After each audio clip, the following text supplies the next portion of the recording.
Around Dodge City and in the territory on west, there's just one way to handle the killers and the spoilers, and that's with a U.S. Marshal and the smell of gun smoke.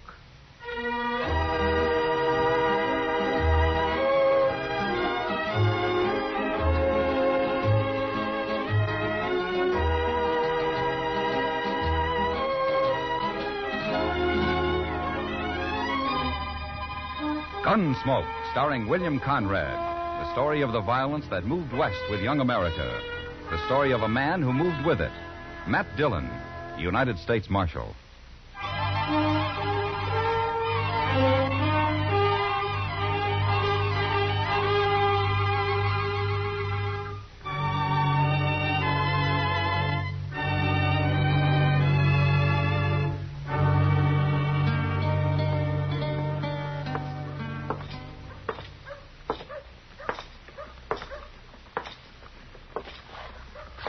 Where are they, Chester? Bissell's in the barber shop, Mr. Dillon.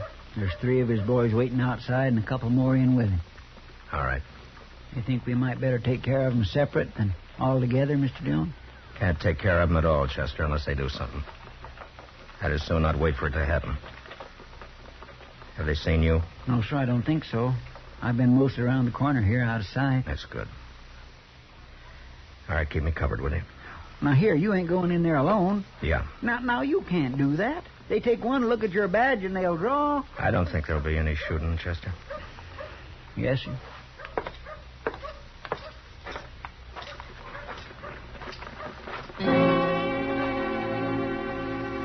I started across the street to Stapley's barber shop, and I saw 3 gunmen lounging outside. They didn't directly look at me, but they knew I was coming over because their hands slipped down and hung an easy distance from their guns. One of them I recognized as Buffalo Mason, a cowboy who found more money working for Frank Bissell as a gunman than driving cattle up from Texas. The other 2 I'd never seen, but I knew the kind. By the time I'd crossed the street, they'd moved. I stood on either side of the door. You want something, Marshal? I hear your friend Frank Bissell's inside. It might be. Seems to me I told you you weren't to show your nose around here again, Mason. You remember? Not rightly, Marshal. Did you say that? Yeah, I said that. Get away from the door. I got a word or 2 to say to Bissell. Well, how's about you tell me the word, Marshal? I'll pass it along. Frank is kind of busy right now. If I wanted to tell you, I wouldn't be needing to tell him, would I? Well, that's so, Marshal. How come you to take all this talk, Buffalo? Why don't you just kick him out in the street? What's your name? Hey, man. All right, you 2. Take your pal over to the water barrel there and cool him off. Move. Oh, come on, get it. Buffalo.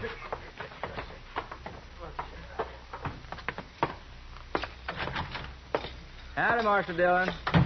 Be with you in just a few minutes. Have a chair. Thanks, Mr. Stapley. Yes, sir, I tell you, friend, styles is changing.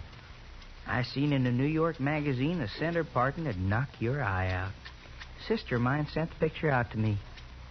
Now, you sure you wouldn't like me to try it? Just cut it like I told you. Yes, sir, you're the customer.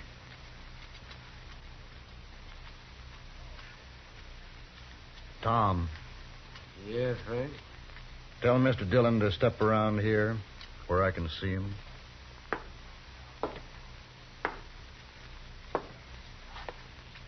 You hear what Frank says, mister? I heard him.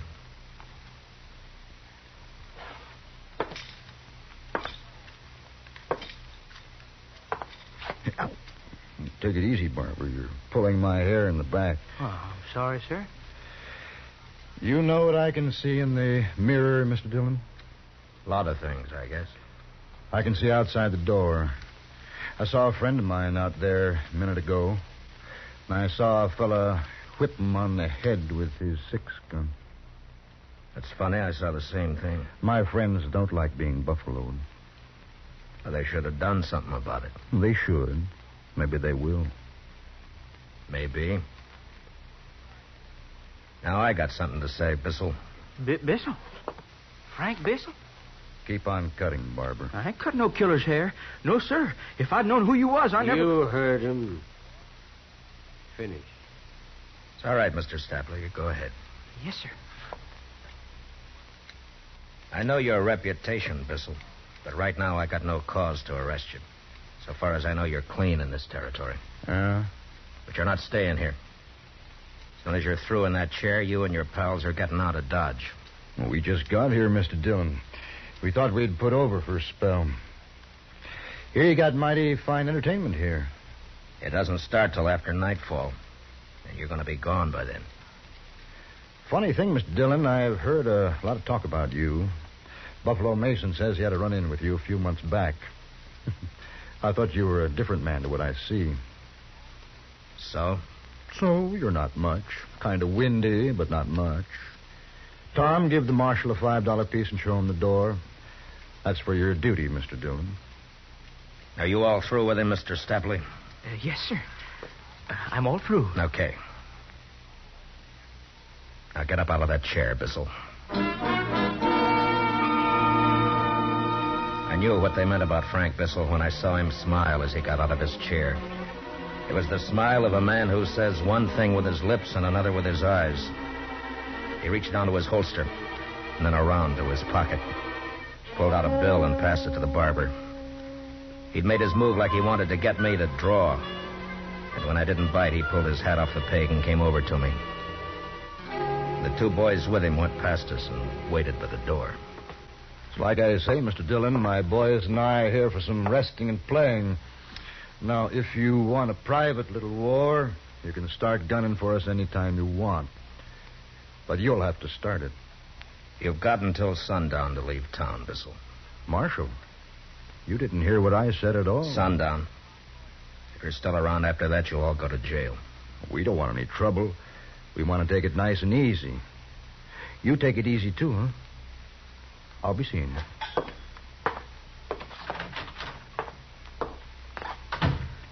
That was him, wasn't it, Marshal? That was Frank Bissell.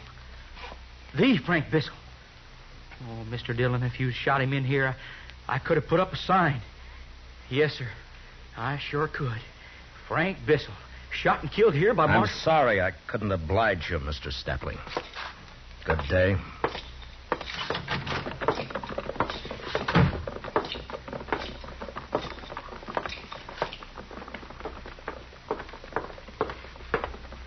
Mr. Dillon? Yeah, Chester. They're getting out, huh? I didn't think it'd be as easy It as isn't. that. Yes, sir, but look, they're riding right on. I gave them out. until sundown. Oh, that's about 2 hours. Hey, you know, Mr. Dillon, in 2 hours, them boys can do an awful lot of trouble. They try and there's going to be trouble. Yes, sir. You want me to follow her and see where they go? No. No, we'll wait back at the office.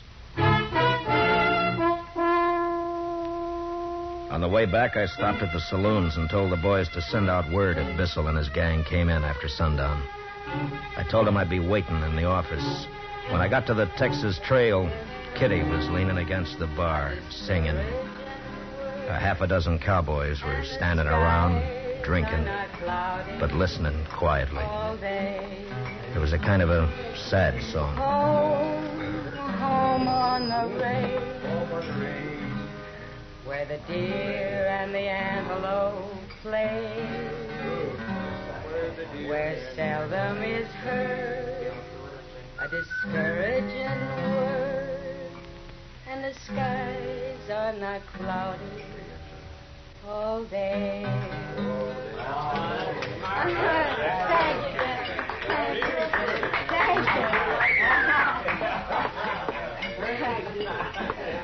Hi, Matt.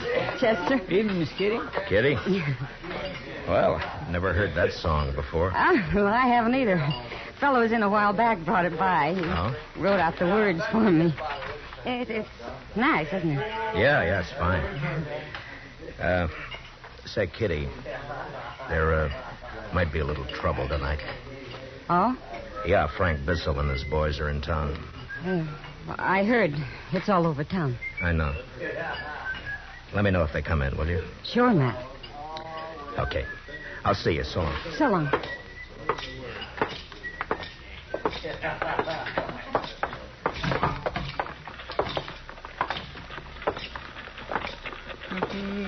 Buffalo. Seldom heard a discouraging word. Mighty tuneful, Mr. Dillon. You feel like stopping by Delmonico's for supper, Chester? Well, Mr. Dillon, I'm kind of low this week.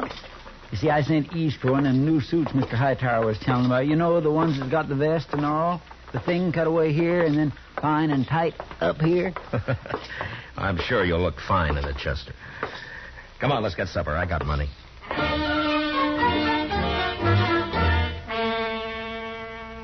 It was about sundown when we got through supper. I'd gone in Delmonico's mostly with the idea that Bissell would head there himself. That way I could get the thing over before it got really started. But he didn't oblige. Not until Chester and I were getting up from the table.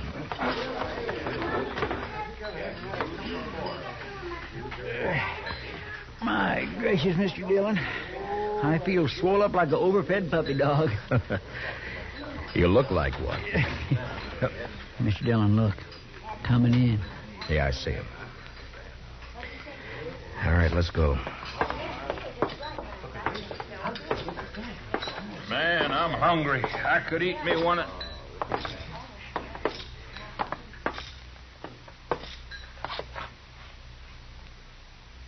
Well. Hello, Mr. Dillon. Say, how's the food in here? It's sundown, Mr. Bissell. Yeah, it's late for me to be eating. The boys, too. We're hungry. Come outside.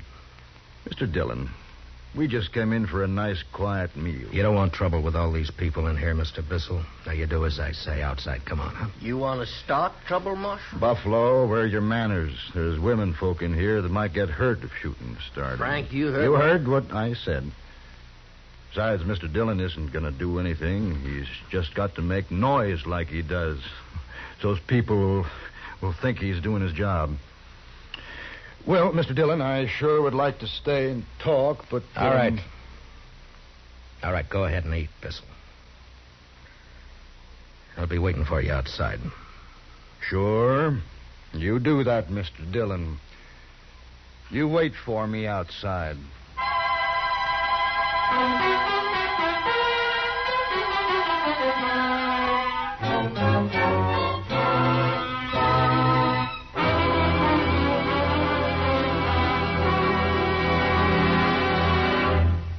We will return for the second act of Gunsmoke in just a moment. But first, America's best-dressed woman wears the uniform of a nurse.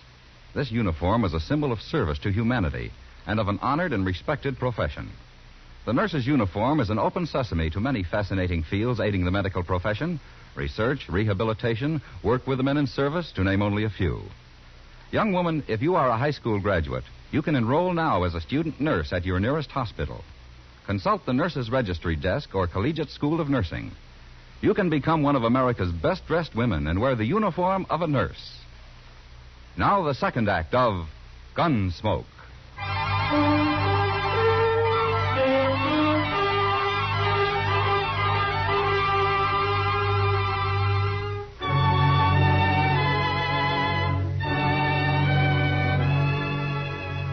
I knew there'd be a lot of talk in Dodge. Some would say that I should have drawn on Frank Bissell and his gang right then in Delmonico's. Well, I had my own opinion about that. Chester and I waited outside for Bissell to get through and come out. By that time, the word was out, and it sounded like every cowboy, bullwhacker, and buffalo hunter in Dodge was hanging around waiting to see the fun. It was dark then, and the moon was rising. A lot of them boys has come up from the other side of the tracks, Mr. Dillon. I know. You got any tobacco on you, Chester? Yes, sir, right here. You want I should tell them to get on back? Here you are, sir. Thanks.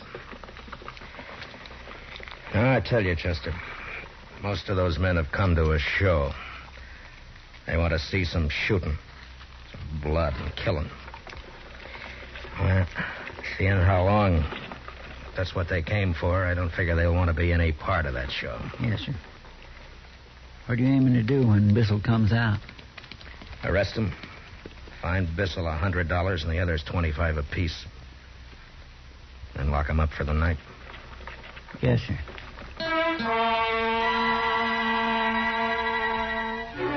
The crowd got bigger, and it got quieter, too. Standing on both sides of the street with a respectable distance between themselves and the entrance to Delmonico's, where Chester and I waited. It was going on 8:30 when the door opened, and Frank Bissell stepped out, his boys following after him.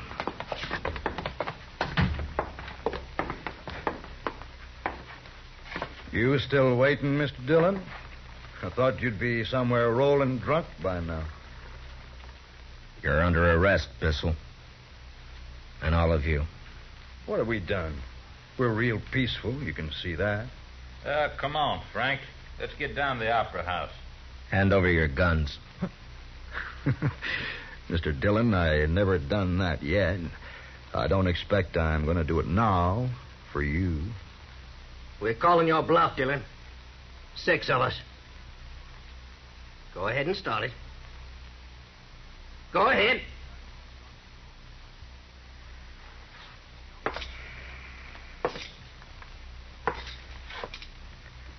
I don't want any killing, Bissell.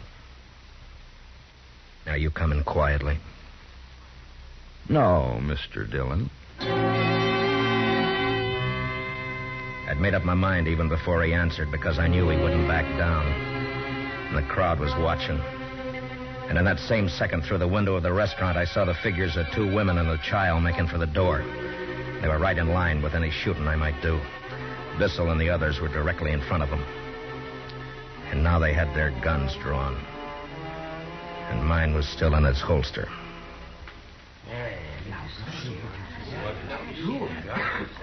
Oh, now. I've heard you're pretty fast, Marshal.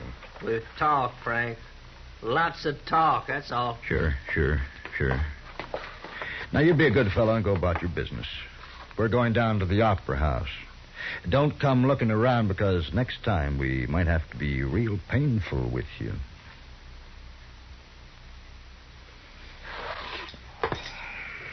Hey, look at that. You better get out of town, Marshal Dillon. You're through. Come on, Chester. Yes, sir, Mr. Dillon.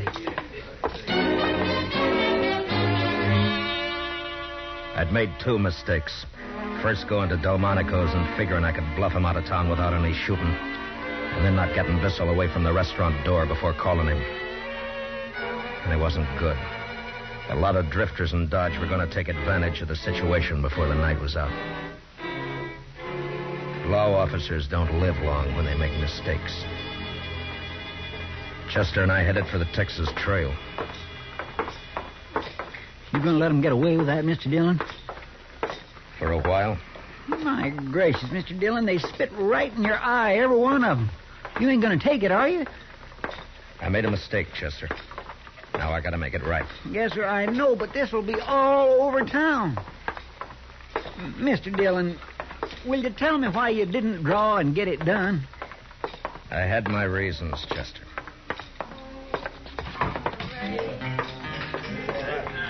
Where the deer and the antelope play, where seldom is heard a discouraging word, and the skies are not cloudy all day.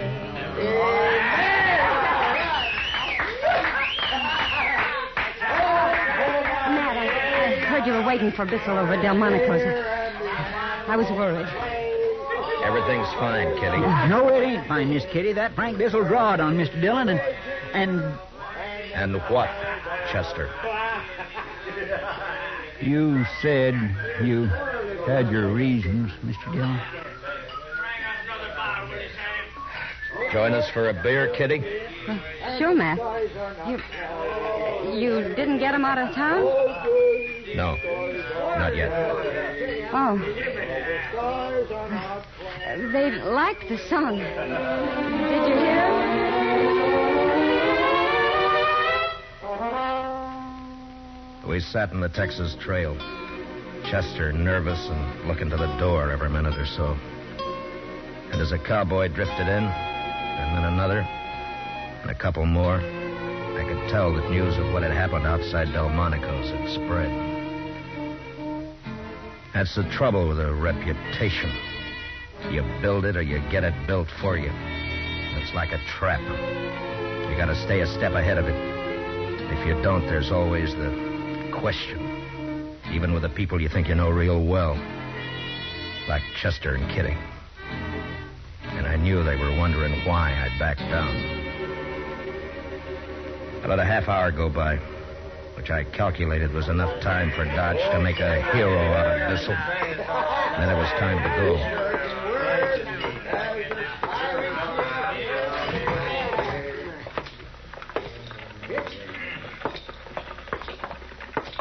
Where are we going, Mr. Dillon? The Opera House. The Opera House.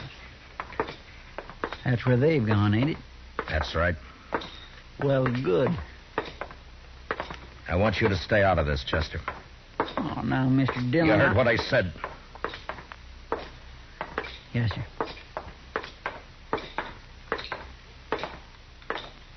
Mr. Dillon? Yeah. Nothing.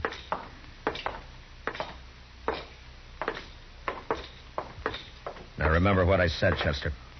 Keep out of it until you're told. All right, Mr. Dillon, I will. It was between shows at the Opera House, and most all the customers were in the saloon next door. Bissell was at the bar, and his pals around him, and a dozen or more newfound friends standing him drinks. Yeah, the news had got around all right. And the gunman was a hero. He'd made the law back down.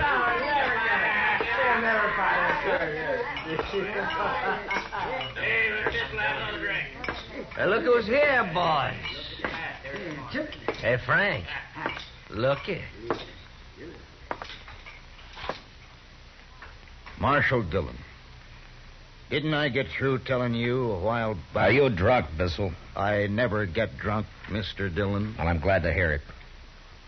All right, you other men, get away from the bar, quick. You six stay where you are. I'm telling you. Now, anybody who wants to stay with Bissell and his gang's going to get hurt. Now, you move.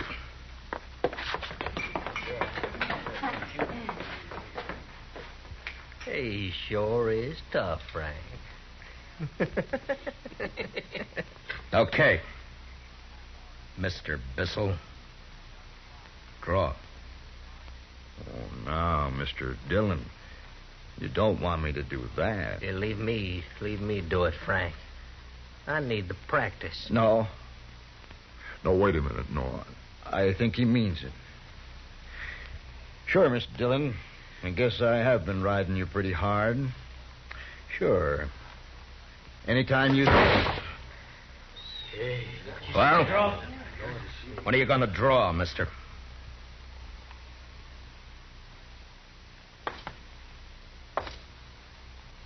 I'm going to tell you something.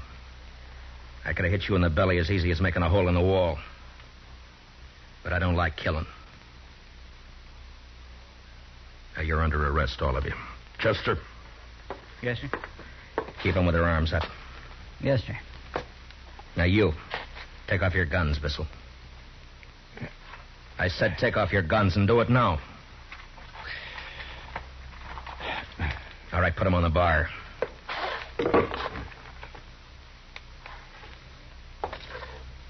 Now, I'm putting my gun on the table here. If I'm not on my feet to get it when you and I are finished, it's yours. And I'm through as marshal here. Yeah. Oh! Here! Hold that! Come on, Frank. Get him! Get him! Hit him, Frank!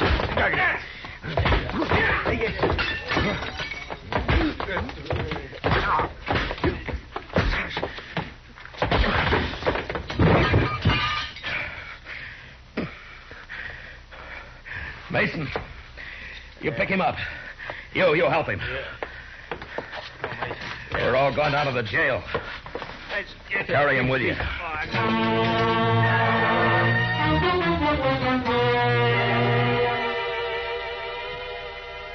So I made a show for the town. And a lot of big words to go with it, and they swallowed it. And Bissell and his gang lost everything, including their conceit.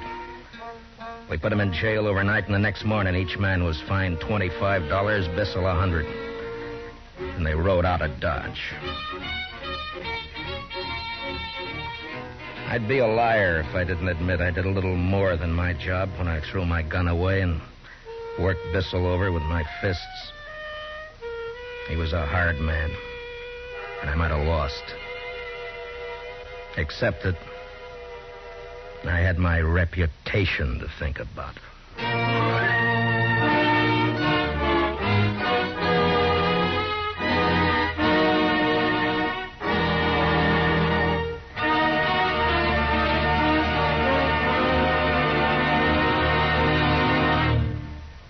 Gunsmoke, under the direction of Norman Macdonnell, stars William Conrad as Matt Dillon, U.S. Marshal. Tonight's story was specially written for Gunsmoke by Anthony Ellis, with music composed and conducted by Rex Corey. Featured in the cast were John Daner, Lawrence Dobkin, Barney Phillips, Jack Crucian, and Howard McNear.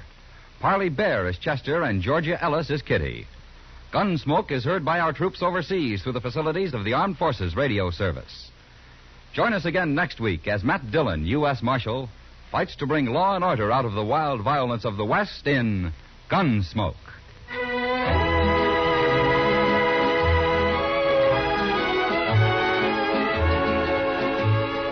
Tomorrow night, Mrs. Lou Gehrig, wife of baseball's immortal, joins Lionel Barrymore on the Hall of Fame Playhouse. As a tribute to the great national pastime, your Hall of Fame Playhouse dramatizes the story of Henry Chadwick, the father of baseball. Learn about the origin of baseball. Hear of a man's vision that blossomed forth as America's most popular sport. Tomorrow night on most of these same stations when CBS Radio presents Lionel Barrymore's Hall of Fame Playhouse. George Walsh speaking. And remember, every Sunday evening, the Theater of Stars invite you to the best in drama with your favorite stars on the CBS Radio Network.